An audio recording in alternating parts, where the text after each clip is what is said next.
नाज़रीन कराम, मुनीब फ़ारूक ने हुकूमत को खूब आड़े हाथों लिया। मुनीब फ़ारूक का कहना था कि अब किसी का बाप भी इमरान खान को जेल में नहीं रख सकता, इमरान खान को सज़ा मज़ीद नहीं होनी चाहिए।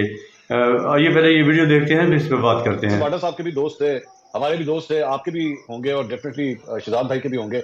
अरशद शरीफ साहब को मुत्तहदा अरब अमीरात छोड़ना पड़ गया था, वहां से छोड़ के एक दूसरे मुल्क में जाना पड़ गया था, क्योंकि जाहिर बात है उनके मुताबिक रियासत जो है वो इतनी तगड़ी थी कि वो सब कुछ हो रहा था और ये मजबूर हो रहे थे कि जनाब ये करना पड़ेगा।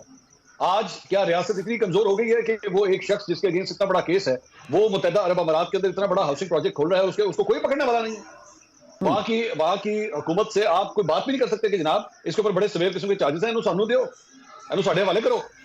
तो आपको लगता है कि ये साहब की जिसकी मर्जी होती है, वो निजाम वाली जो बात प्रिंसिपल कर रहे थे, मैं जरा इसके ऊपर शहजाद साहब एक बात करूंगा। ये इस बात को बुलाया नहीं जा सकता कि जिसने प्रेस कॉन्फ्रेंस की उसके लिए आसानियां होंगी, जिसने नहीं की उसकी मुश्किलात ही मुश्किलात। ये इस निजाम का, इस एहतसाब का बहुत इंपॉर्टेंट चीज है, तो फिर ये एहतसाब नहीं हो सकता। ये तहरीक इंसाफ इसको हमेशा से वो इस्तेमाल भी करते रहे हैं, और ये हम जिस सो कॉल्ड निजाम की बात करते हैं कि उसका भी फिर उसकी कमजोरी है कि जिसने प्रेस कॉन्फ्रेंस कर दी वो हर चीज से फारग हो गया, जिसने नहीं की उसका रगड़ा निकल गया। एक ब्रेक के बाद बात करते हैं हमारे साथ।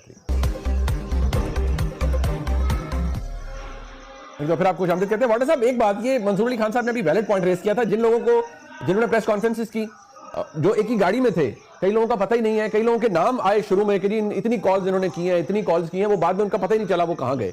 तो ये भी तो इसी निजाम का, अगर आप कहते हैं बड़ा नंगा गंदा पोल्यूटेड निजाम है, तो फिर इस निजाम ने ये सब क्या लगा कि आज भी, क्योंकि आपके कुलीग हैं, सेनेटर है ना वो भी, एजाज चौधरी साहब, मेरे सामने इंस्पेक्टर जनरल प्रिजन्स का खत है, वो कहते हैं कि सिक्योरिटी क्लियरेंस पहले लें और स्पेशल इनके लिए कॉन्वॉय जाएगा जो इन्हें ट्रांसपोर्ट करेगा इस्लामाबाद, हम ऐसे इनको नहीं भेज सकते, पहले सिक्योरिटी क्लियरेंस आनी चाहिए। तो उधर चेयरमैन सेनेट भी जाहिर बात है सीखपा होंगे, आपके चेयरमैन है वो, कि देखिए मेरे ऑर्डर पर इंप्लीमेंटेशन नहीं हुई, प्रोडक्शन ऑर्डर है, और उधर आईजी प्रिजन्स कह रहे हैं कि पूरा एस्कॉर्ट चाहिए होगा जी इनको ट्रांसपोर्ट करने के लिए। एंड फ्रैंकली आपको भी पता है, अगर जेल के सुबह 5 बजे 6 बजे 7 बजे खुल सकते हैं without letting Punjab government know, तो क्या प्रॉब्लम हो सकती है एक सेनेटर को इस्लामाबाद ट्रांसपोर्ट करने में?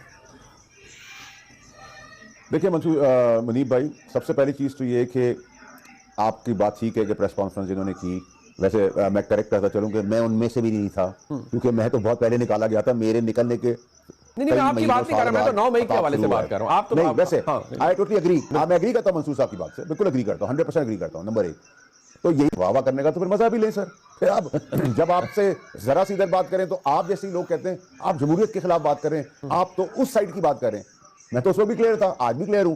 नंबर 2 ये कि आपने प्रोडक्शन ऑर्डर, मैंने अपनी पहली तकरीर में सेनेट में कहा था कि एजाज चौधरी साहब का प्रोडक्शन ऑर्डर जारी किया जाए, या किसी का भी हो, वो उनका आईनी और कानूनी हक है। पार्लियामान ने चेयरमैन सेनेट को एम्पावर किया है कि वो ये खत लिख दें।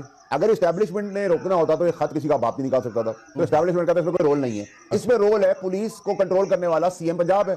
अब सीएम पंजाब ने अपना पॉलिटिकल रिवेंज ले लिया ये काम करके, उनके साथ भी ये हुआ तो उन्होंने कहा इसे डबल करके दिखाओ। अब प्रॉब्लम ये है कि जब सुपरिटेंडेंट ऑफ पुलिस पार्लियामेंट के ऊपर चपेट मारता है तो फिर मुझ समेत सबको डूबना चाहिए, और अगर सीएम भी पार्लियामेंट को अंडू करता है तो फिर भी हमें डूब के मरना चाहिए। लेकिन हमारा प्रॉब्लम यह है कि हम डूब के मरना भी नहीं चाहते, हम डूबना भी नहीं चाहते, हम दबाए भी नहीं जा सकते।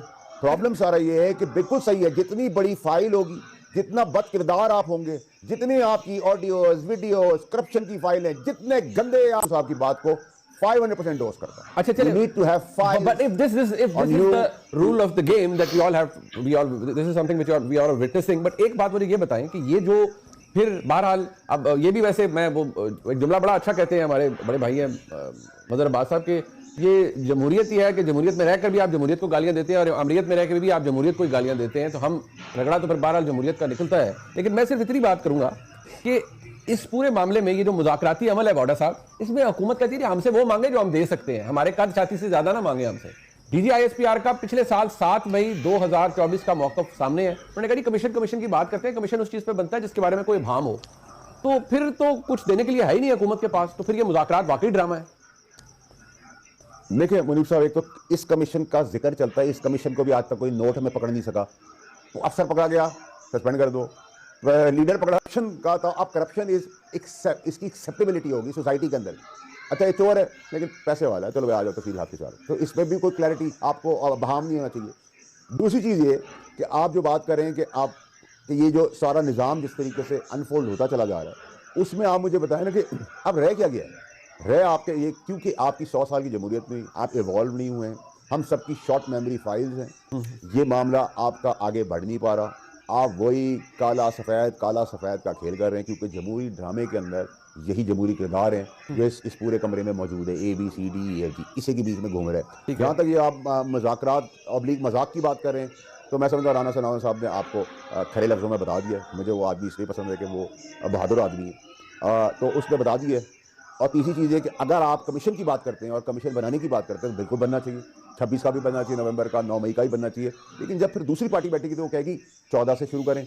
जब आप मारने धारने धरने मरने करने का शहजाद ने ये किया था, मंसूर ने ये किया था, तो ये तो फिर एक घूमने वाला एक सर्कल है जिसके ऊपर घूमते ही रहेंगे। तो आप बात वो करें जिसकी कोई पॉसिबिलिटीज़ हो। मैं आपको कहूँगा मुनीर साहब ने किया था, आप कहेंगे तुमने फैसल मेरे साथ परसों ही किया था, उसका भी आपको शहजाद कहेगा उससे पहले तुमने। नाज़रीन इकराम, आपने मंसूर अली खान और मुनीर फ़ारूक की गुफ्तगू सुनी। उम्मीद है वीडियो आपको पसंद आई होगी। मिलते हैं किसी नई वीडियो में। अपना बहुत सा ख्याल रखिएगा। अस्सलाम वालेकुम।